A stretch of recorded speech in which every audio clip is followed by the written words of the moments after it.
Frères et sœurs bien-aimés, que la paix d'Allah soit sur vous tous. Aujourd'hui, le monde retient son souffle. Les cieux du Moyen-Orient, jadis silencieux, sont désormais déchirés par le fracas des missiles et le grondement d'une guerre qui s'annonce dévastatrice. Une attaque soudaine, brutale et non provoquée menée par Israël contre des installations militaires et nucléaires iraniennes a embrassé la région. Et la riposte ne s'est pas fait attendre. Dans un déferlement de feu et d'acier, l'Iran a lancé une salve de missiles et de drones sur plusieurs grandes villes israéliennes, frappant notamment Tel Aviv. Les images sont terrifiantes. Des familles israéliennes en panique fuient en masse vers l'aéroport Ben Gourion, fuyant une guerre qu'elles pensaient ne jamais vivre sur leur propre sol. Le chaos s'est abattu sans prévenir, mais ce conflit dépasse largement le cadre d'un simple affrontement entre deux nations. Il expose au grand jour les vulnérabilités d'Israël, les failles de son dôme de fer, mais surtout les fractures ou la solidarité du monde musulman. Et c'est là que l'histoire bascule. Car dans un revirement que personne n'avait vu venir, un geste politique et spirituel d'une portée historique a surpris le monde entier. Le prince héritier saoudien, Mohammed Ben Salman, n'a pas tendu le téléphone vers Washington ni vers Tel Aviv. Non. Il a appelé le président iranien Massoud Pasdar, lui présentant personnellement ses condoléances et condamnant fermement l'agression israélienne. Il a déclaré d'un ton ferme que l'usage de la force militaire ne mène qu'au chaos, jamais à la paix.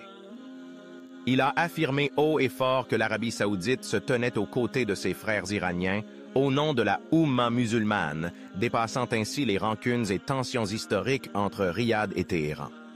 Dans un geste fort et symbolique, une aide spéciale a été mise en place pour secourir les pèlerins iraniens bloqués en Arabie saoudite, révélant que la foi peut encore réunir là où la politique divise. Un message puissant. Un cri d'unité, un rappel à tous. L'islam peut unir, même lorsque les frontières, les rivalités et les jeux d'intérêt tentent de nous éloigner. Mais malheureusement, tous les pays musulmans ne partagent pas cette même posture honorable.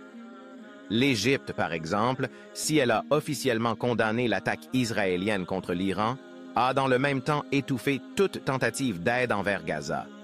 Des militants pacifiques venus en soutien humanitaire ont été harcelés, arrêtés, expulsés. La marche vers Rafah, espoir fragile pour les opprimés, a été brutalement interrompue. Derrière le voile diplomatique, le double jeu devient évident. Un masque tombe. Officiellement neutre, le Caire agit de fait comme un complice silencieux de Tel Aviv. Et pendant que certains trahissent, d'autres relèvent la tête avec courage. La Turquie, le Qatar, les Émirats, eux, ont fait entendre leur voix sans détour. Ils ont dénoncé l'attaque comme une violation flagrante de la souveraineté iranienne, une provocation dangereuse et un acte irresponsable menaçant l'équilibre fragile du monde. Ils rappellent qu'il reste encore dans cette Oumma des poings levés, des cœurs fidèles, des voix dignes.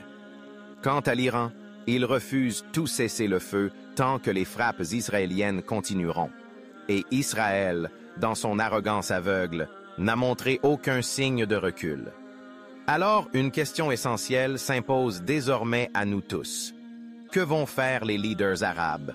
Se contenteront-ils encore une fois de mots creux, de condamnations fades, ou auront-ils enfin le courage d'agir, de se lever, de protéger les leurs? Cette crise peut être un tournant historique, une occasion unique de raviver la flamme de la solidarité islamique. Un moment béni pour se tenir aux côtés de Gaza, pour dire stop aux injustices, pour refuser l'humiliation et l'occupation, pour enfin dire avec force et foi assez. Mais cette opportunité peut aussi être tragiquement manquée. Si les querelles internes, la peur de l'Occident ou l'amour du pouvoir dominent encore une fois, alors nous assisterons, impuissants, à de nouveaux versets sanglants écrits par des innocents sacrifiés. Et pourtant, Allah nous a donné un rappel, un commandement clair. Et cramponnez-vous tous ensemble au câble d'Allah et ne soyez pas divisés. Sourate Al-Imran 103. Frères et sœurs, qu'Allah réveille nos cœurs, qu'il éclaire nos dirigeants, qu'il protège les innocents et qu'il réunisse cette Oumma sur le sentier de la justice, de la vérité et de l'honneur.